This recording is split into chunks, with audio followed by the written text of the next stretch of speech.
We'll call it investing with a twist. The regulated exchange Kalshi allows investors to trade events like stocks.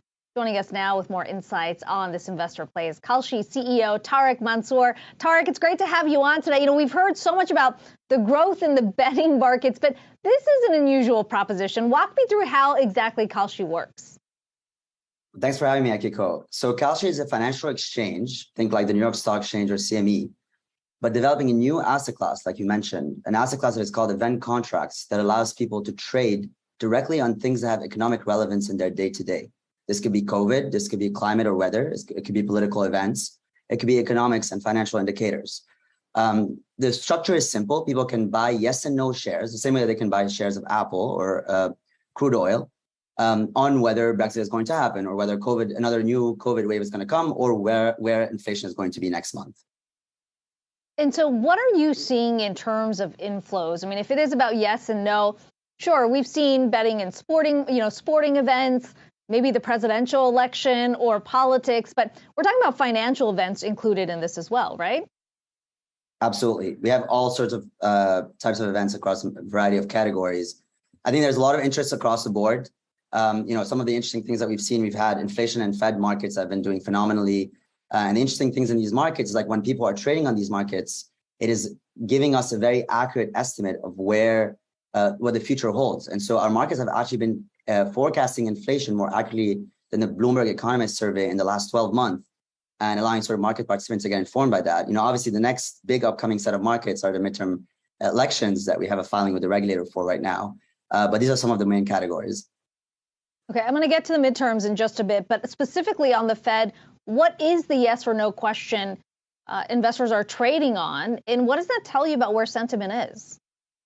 Yeah, so for something like Fed and inflation, the question about where will inflation be next month, right? Where will it be and what levels? And we have levels sort of going between minus 0.2% all the way to 10%, 12% month over month. So right now, for example, our forecasts for inflation over the next few months, we have negative 0.1% for August, 0.1% for September, month over month, and then 0.2% for October. So a clear deceleration of inflation over the next few months, which actually is a pretty good sign. And on the midterms, I mean, how much of what you're seeing is tracking with the poll numbers, which have seemed to show that, things are not all bad for the Democrats, as was expected several months ago? Yeah, it's a great question. So actually, right now we are in the process of filing our market for the midterms with our regulator, the Commodity Futures Trading Commission. And this is a great question because it's exactly the type of questions of why we've actually decided to list this market. People want a more accurate mechanism to forecast what is happening with the midterms. And as you know, polarization is at an all-time high. Polling averages, their accuracy has been decreasing over the last 10 years. So people don't know what to trust today. And depending on what you read and what you see, you're getting wildly different answers on what the midterms hold for us. And so a market where people are actually putting their money where their mouth is and they have skin in the game gives us significantly more accurate source of truth for what the midterms hold. I mean, what kind of returns are we talking about here? I mean, I heard this and I thought, well, it seems like a natural transition from where the rest of the market's been going, but it also feels like things could go bad if you're betting on financial market or financial events. Yes. It's a great question. So, I mean, I think depends on how you define it.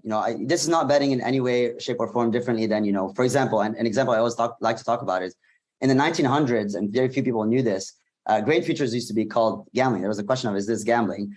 And actually, regulators and the Supreme Court decided no, because people are using these markets to hedge themselves against what comes in the future. And that's why you and I, Kiko, can buy bread for cheap today, because farmers can hedge themselves against these risks. So these types of markets, like, let's say the political markets, allow people that are ever more exposed to these elections and outcome of elections, like the energy or healthcare industry or other types of things, to basically hedge themselves and put on a protection, and it's a little bit like an insurance, against something adverse happening to them, and whether, depending on which party is going to end up taking power.